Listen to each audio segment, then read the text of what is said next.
छत्रपति शिवाजी महाराज भारतीय इतिहास के सबसे लोकप्रिय हिंदू राजाओं में से एक रहे हैं।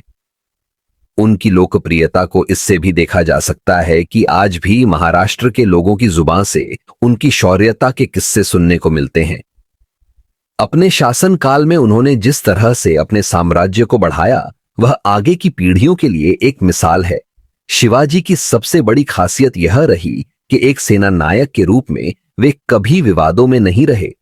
उनके अंदर दूसरी बड़ी खूबी यह थी, वह एक कुशल सेना नायक होने के साथ साथ तेज रणनीतिकार भी थे।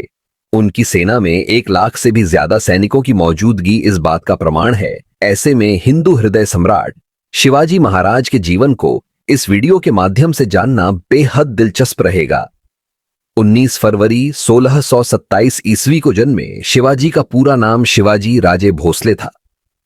उनके पिताजी शाहजी भोसले एक शक्तिशाली और प्रभावशाली के सामान थे, जबकि माताजी जीजाबाई का अपना एक अलग रुतबा था। बावजूद इसके कहा जाता है कि शिवाजी के जन्म लेने के बाद उनके पिताजी ने उनकी मां को त्याग दिया था।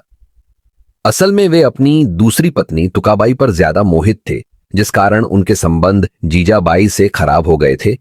इस लिहाज से शिवाजी बचपन में पिता के प्यार के लिए तरसते रहे। हालांकि उनकी मां जीजाबाई ने समर्थ गुरु रामदास की मदद से उनके लालन पोषण में कोई कमी नहीं छोड़ी। कहा जाता है कि वीरता के बीच मां जीजाबाई द्वारा ही रोपित किए गए थे, जिन्होंने बाद के दिनों में छत्रपति शिवाजी महाराज का नाम समूचे भारत में विख्यात किया। शिवाजी उस काल खंड में बड़े हुए जब भारत पर मुगलों का शासन था। यह वही दौर था जब औरंगजेब सरीखे कट्टर मुगल शासक हिंदुओं का दमन कर रहे थे। जबरन मुसलमान बनाने से लेकर हिंदू मंदिरों को तोड़ने का क्रम उस समय जोरों पर था। शिवाजी की नन्ही आंखें मुगलों की इस बर्बरता को देखकर बड़ी हुई। इस कारण उनके प्रति स्वाभाविक था।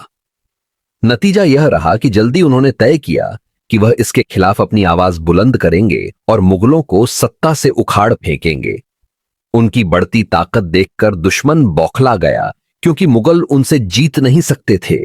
इसलिए मुगलों ने उनके पिता को बंदी बना लिया। उसे लगा था कि ऐसा करने से शिवाजी उसके सामने घुटने टेक देंगे, जबकि यह उसकी गलतफहमी थी। शिवाजी ने उस पर चढ़ाई की और अपने पिता को आजाद कराया। यही नहीं, उन्होंने उसके पुरंदर और जाबेली वाले किलों पर भी अपनी विजय का पताका फहरा दी। इस जीत ने शिवाजी की यश कीर्ति को दूर दूर तक फैला दिया, यहां तक कि औरंगजेब के दरबार तक इसकी गूंज पहुंची। शिवाजी का इस तरह ताकतवर होना औरंगजेब के लिए चिंता का विषय था। उसने देर न करते हुए जय सिंह और दिलीप खान के हाथों शिवाजी को एक प्रस्ताव भेजा, साथ ही शिवाजी को मुलाकात का न्योता दिया। इसके तहत प्रजाहित में जब शिवाजी औरंगजेब से मिलने पहुंचे तो औरंगजेब ने छल से उन्हें बंदी बना लिया। हालांकि जल्दी वे वहां से आजाद होने में सफल रहे और उसे सबक भी सिखाया। इसके बाद उन्होंने मराठाओं की एक विशाल सेना तैयार करते हुए 1674 में मराठा राज्य की स्थापना की और उसके सिंहासन पर बैठे गद्दी पर बैठते ही उन्होंने सबसे पहले अपनी सेना को और ज्यादा मजबूत किया। उन्होंने गुरिल्ला के युद्ध जैसी युद्ध कलाओं को विशेष बढ़ावा दिया। आगे अपनी वीरता और तेज रणनीति के चलते वे छत्रपति की उपाधि से नवाजे गए। खास बात तो यह थी कि एक स्वतंत्र शासक की तरह अपना शासन चलाने में कामयाब रहे।